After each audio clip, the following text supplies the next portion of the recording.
What's up, YouTube? Demi here with a discussion about Synthesis League not going core immediately and about the response that Chris has posted due to the massive amount of criticism, toxicity, anger, disappointment, everything about Synthesis League and Reddit and whatever that has been happening for the past month or so. So let's just get into it. We'll read it together and then we'll talk about it. So this is from Chris himself, an update from Chris. It doesn't take much reading the official forums or the subreddit to realize that a group of Path of Exile players are angry about a number of topics and feel like we haven't given solid answers about how we're going to address these issues. We'll explain many of these topics as we can in the Q&A that is currently scheduled for later this week. However, one thing that the Q&A doesn't address is how we got here. I wanted to personally post an explanation of what has been going on behind the scenes at Grinding Gear Games that led to this state. This is like... So, for context, this is the owner of Grinding Gear Games, one of the original creators of Path of Exile, going out of his way to address all of us personally. Like, no other gaming company does this, first off. Like, GGG is amazing. They have an insane level of transparency and open communication with the community that very, very few companies who are willing to even attempt to do, much less actually have. And a lot of people forget that. They just want to complain. But, like, GGG is amazing. So, Synthesis was more work than we expected. It was developed over the Christmas holiday, so about 5 months ago, and its gameplay prototype came in very late. We didn't have a lot of time to iterate on it before release or to make drastic changes that it potentially needed. While our improvements after its launch have helped a lot, and many players are enjoying it, we fully acknowledge this is not our best league and is not up to the quality standards that Path of Exile players should expect from us. It will not be merged into the core game in 3.7.0. Maybe we can do something with it in the future, but we have no current plans. So, this is a couple different things. Number one, it means they didn't really test it, which is kind of what we all kind of noticed. It felt untested when it was first put in. Like, a lot of the features that Synthesis had didn't feel good. Wasn't really rewarding. It felt very uncomfortable to use. The information wasn't available for the player base. Still isn't. You have to get the information on synthesized bases on third-party websites, but that's a whole other discussion. They worked on all of that about a month into the league. There was a big patch to fix that. After that, it was great. But, I mean, great as in compared to the beginning. It's still not ideal, obviously. But this sentence right here, it will not be merged into the game in the core game. This means that Synthesis does not go into standard as a full core feature. Like, you won't be able to get fractured bases. You won't be able to make synthesized bases in the future leagues, at least for now. Maybe it'll be like Bestiary League, where they left it out for a couple leagues and then brought it back in a smaller, more condensed, more fun function. Like, Einhard now is loved. Einhard during Bestiary League was garbage. Mostly because of the net mechanic. I think that this means a couple things. First off, investment-wise, getting a good synthesized implicit base, or a bunch of them, is going to be incredibly profitable for the future, right? People are going to pay a lot of money for those bases. It also means that during this next month's flashback, which I am not playing in, so don't expect me to see that. I probably won't play it at all. I might do the mystery box, but it's 3 or 4 hours to get a $3 box, is whatever. It means that a lot of players are going to be playing the race and the league specifically to farm those bases to bring them to standard and either sell them to mirror tier crafters or craft them into mirror tier items themselves. I think a lot of slots have potential to be incredibly powerful or are already crafted incredibly powerfully with synthesized items, but a lot of slots aren't. So we'll see how that goes. I do expect the flashback, mayhem, turmoil, whatever it's called, to be incredibly cutthroat when it comes to the whoop system of people having a live searches set up to snipe all of the good bases. That's going to be insane because a lot of the player base will come back for those races, which means there's a lot of activity, a lot of items being posted for sale, a lot of snipers. So be aware of that. Maybe do some research on what synthesized combinations are good, fractured combinations are good, sorry. I have literally no idea. I didn't play this league for more than 3 days. Still haven't gotten past 10 challenges, so whatever. Alright, as we reveal 3.7.0 in 3 weeks, you'll see that this league has a focus on repeatable fun, and the combat revamp has a lot of focus on improving the fundamentals of Path of Exile's gameplay. Combat revamp? It used to be melee rework, now it's combat revamp? Okay. In order to do this, we have our heads down, focusing on getting 3.7.0 to be ready as early as we can within its development cycle. That's good. We still have about a month left of this league, so they're still working on it at a fervor pace, I'm sure. But that's not all we need to work on. There's a large number of critical projects going on at the same time. For a start, our 4.0 mega expansion is taking a huge amount of the company's time. We see this upgrade as critical because the next generation of action RPGs is coming and we have to be ready. Not proactively keeping up with our competitors is how companies die. We don't see a huge time investment in 4.0 as optional at all. This is amazing. Like, the fact that PoE is still free to play and they're still dumping a huge amount of time and money and effort into it to continue making it better and better and better instead of just letting it stagnate. Like, I love that. That's beautiful. A lot of games, like look at Diablo 2, it stagnated almost immediately and there were barely any changes in any of the patches for the next 10, 15 years. PoE does massive expansions every 3 to 4 months, along with frequent patches. And they're free. Remember that. When you feel like you want to complain, remember that detail. It's free. This game could have stopped at Act 2, 5, 6, 7 years ago, but they have 10 acts and a million expansions since then. In addition to 4.0, we've also committed to running ExileCon convention later this year. For those of you that don't know yet, I am going to ExileCon. I have a VIP ticket. I haven't bought plane tickets yet, but I will be there if you want to come meet me, hang out, whatever. I might be really awkward in person, most likely. I've only ever been to one convention, to TwitchCon. And TwitchCon, I was recognized by like 3 people. I feel like that the Path of Exile convention, that's going to be a lot different, which is a little bit scary for me. Maybe it won't. Maybe nobody will know who I am, and that'll be weird. And fine. How do I want to say this? Maybe I won't be known at all, which would be cool, but also kind of sad. So I don't know. Hopefully I get recognized. Hopefully I don't get overwhelmed. We'll see. You may think this is a fun, optional side project for us. We see it as critical because we need a stage, literally, to announce 4.0 to the world. Yeah, they are announcing it at the convention, so I'm going to get to see that in person. It's going to be great.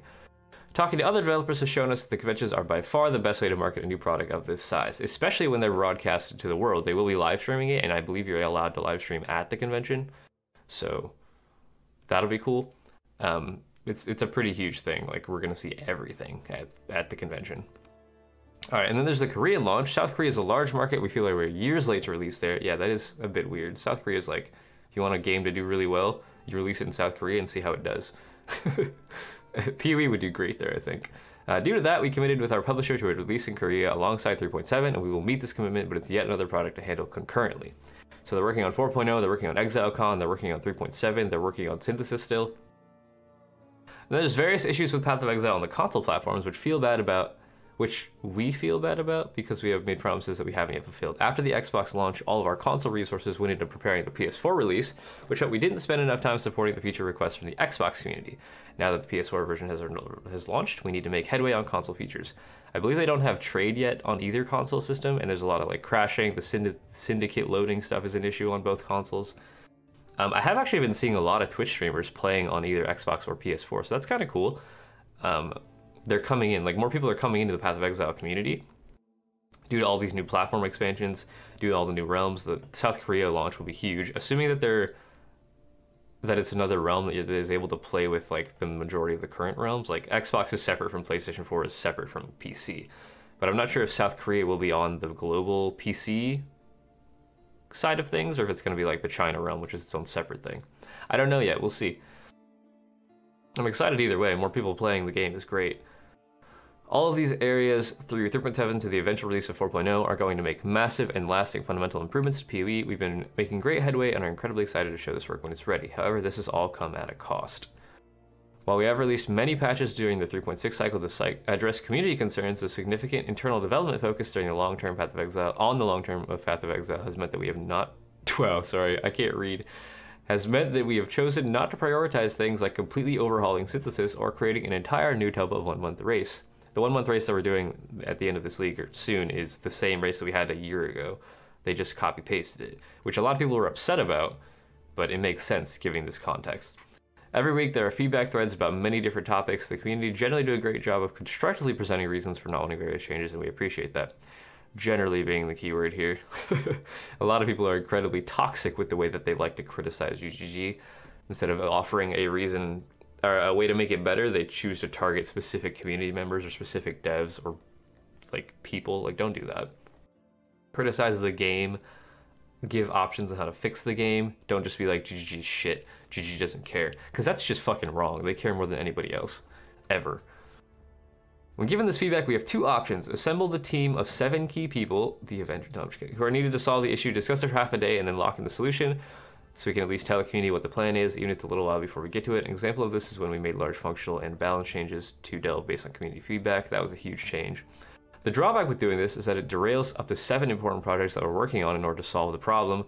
We have to be selective about which problems we apply this approach to, yeah. If this is their best people, and they're like, all right, Reddit's pissed off about something, we gotta pull you guys off of all the shit you're working on to work on whatever they're mad about. If they continuously do that, these 7 people can't produce anything new. They have to just keep fixing stuff. which is not ideal, obviously. The second option is to read it and consider the feedback and then specifically decide to deal with it later. This doesn't mean it isn't going to be done, it just means we're prioritizing the existing release that we are currently working on. An example is the map stash tabs and standard situation where we waited a whole league before we solved it. I've been bringing this up for a long time now, as have many other players, but as of one of the only like standard main community creators, I felt like it was my job to do this, so I kept PMing Bex about it and trying to get people to address it, and they finally did, but it's taken them a long time to actually do anything about it. For those of you that don't know, the stash tabs in standard, every time they change like the style or the series, I think it's called, like basically they reorganize the Atlas worlds, all of the maps in standard go legacy, and your map tab goes legacy, and you can't change the series of your map tab without it being empty. So if you have, like me, 10, 15,000 maps in a map tab, you have to take all of those out, change the map tab to the new series, and then run the old maps to get new maps to put them in that tab. The old maps won't go back in, you can't mix and match. It's this whole annoying situation.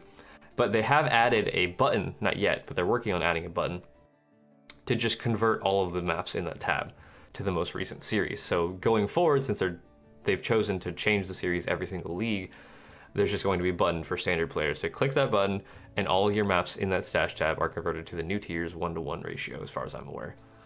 Which is beautiful, but it took them a month to do that, and it's still not in game. If we put the time into the Sushinland League earlier, Synthesis would have been even worse. Yeah, so Synthesis League, like the new Temp League releases are always going to priorities over like a Standard League fix. Like, yes, Standard League exists and they care about it, but it's also about 15-20% of the player base, not a majority, and it doesn't make them a lot of their money. And when people who come back to the Temp Leagues buy supporter packs, spend a lot of MTX money, that's the main money source, so they need to prioritize that, and that makes sense. But at the same time, standard players have been around for years, and we want stuff like that to be addressed a little bit more quickly, but you know, hit or miss, right?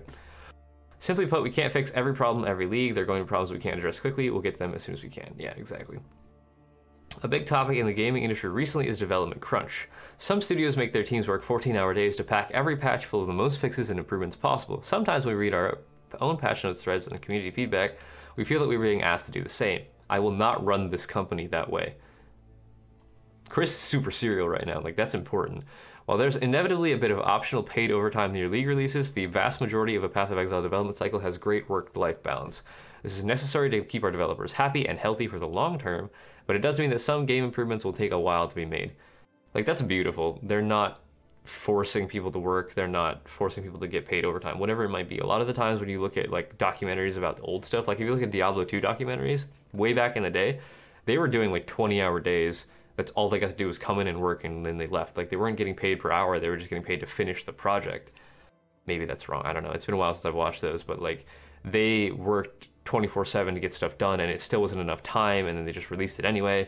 GG doesn't do that. They give their employees like good splits between being a person, having lives and families, and also coming into work. Like, that's an important distinction. We try as hard as we can to communicate with our community about our development priorities. We post daily forum, daily news, and aim for some kind of substantial development update every week. Bex and her team are all over the community posts. Bex is amazing. We love you, Bex. Keep it up. Passing information back to the developers and seeking answers to questions. However, as I explained earlier, in order to be able to share our firm plans about topics, we have to assemble the right developers, derail their current work, and make some time-consuming decisions. Due to the sheer amount of stuff we've been working on, certain topics have not been addressed to the satisfaction of the community. Chris is very sorry about this. One of our key values is our relationship with our community. We feel that our internal emphasis on longer-term improvements to Path of Exile has caused some damages to that relationship in the short term.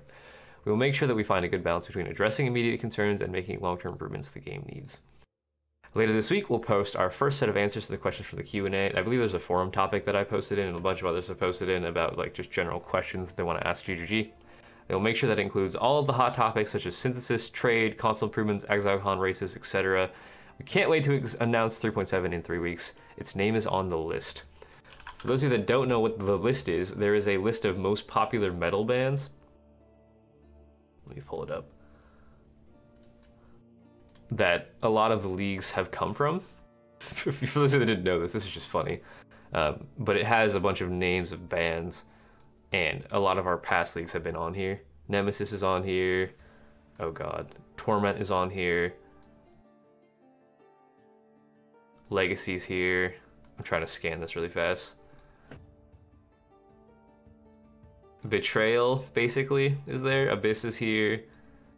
I don't know. There's like, the name is on the list for the next league, so we get to try to guess based off of this list. My personal thoughts, I mean, Asgard would be hilarious because of the Avengers and whatnot, but I don't know if that's going to be true. I will take a wild guess here. I think Armageddon looks good. Carnage looks good. Maybe Revenge looks good. Desecration. Those all like sound really good because next league is combat melee rework stuff. It's gonna be a pretty repetitive. Where was the wording for it? For next league, I don't know, but it looks good. I mean, I'm excited for whatever it might be. I'm hoping it's less complex than Synthesis was and less complex than Betrayal was, but we just want a simple league. Give us monsters to kill, give us loot, give us bosses. Like, don't give us a spreadsheet requirement to play the league, basically. But I don't know. I love the fact that GGG does things like this. I love this game. I love this company. I love the fact that I'm able to do this for a living and just like give my opinions on things and play the game, and you guys support me through that. So thank you all for that. Thank you, GGG, for posting this. I don't know, dude. I'm really excited to see next league and 4.0 and be at ExileCon. But I want to know your guys' opinions on all of this stuff. I know a lot of people have stepped away from the game due to this league and last league, and just feels like a lot of people are just angry or upset or whatever it might be. So hopefully these communications relieve that anger. Like, I don't know. I still play the game. I still love the game. But I haven't been doing as much as I normally would just because it feels like there's nothing to do. And the fact that I won't have synthesis items next league to craft on means that I'm not really sure what I'm going to be doing standard with all of my currency. I don't know, maybe I'll make a list of items that I need. I know that I have a couple things that I want. I don't know how I'm going to get them. I might have to play the race. I don't know, we'll see. I'm looking for like a +1 gems, +1 support gems bow, intimidate, onslaught rings, onslaught boots. I don't even know. I think a lot of slots like max res gloves, max res shields and helmets, frenzy charge gloves. I don't know, there's a lot of stuff that is going to be really powerful going forward long term in the mirror market, but a lot of stuff just isn't going to have the option to do anything with because they aren't able to be made yet. If fractured items dropped all the time, I think a lot of the times, or a lot of the future items could be made, but since most players don't know what items are worth anything, they aren't even picking up fractured items, it's very, very difficult to actually get the right fractured bases to craft the right items. Like unwavering stance, onslaught, +1 endurance charge boots, if that's even a possibility, would be amazing. But the odds of that happening are so low that I don't know if it's going to happen before this league ends and before we don't have access to fractured stuff anymore. So for those of you that just want to hoard things, pick up every single fractured base you can, and it could potentially be worth a shitload next league when standard players are trying to buy bases and they can't because nobody has access to the league. There's a money maker for you. Other general investment stuff. Anything that's cheaper in League that isn't standard, buy it. Annuls, Divines, oh god, League-specific uniques, fractured bases, synthesized implicit bases. That sort of stuff is always good to bring back. Fossils, potentially. Essences, always, if they're cheaper. I think that's it, really, though. Maybe if you can snipe good corruptions on items that are really good in standard, like Victorios or Prism Guardians. I don't even know. The list goes on and on and on. I've done a billion investment videos for the past couple leagues, and they're always the same stuff. So keep that in mind if you want to make money for standard. If you don't care about any of that, then just enjoy the race. Enjoy watching the race on Twitch, on streams, on YouTube, whatever it might be. And yeah, let me know what you guys think about all this stuff. I'm pretty excited. Ham is short for Hermantha is very excited. So I will see you guys in the next video, and that'll be demi out. Thanks for watching.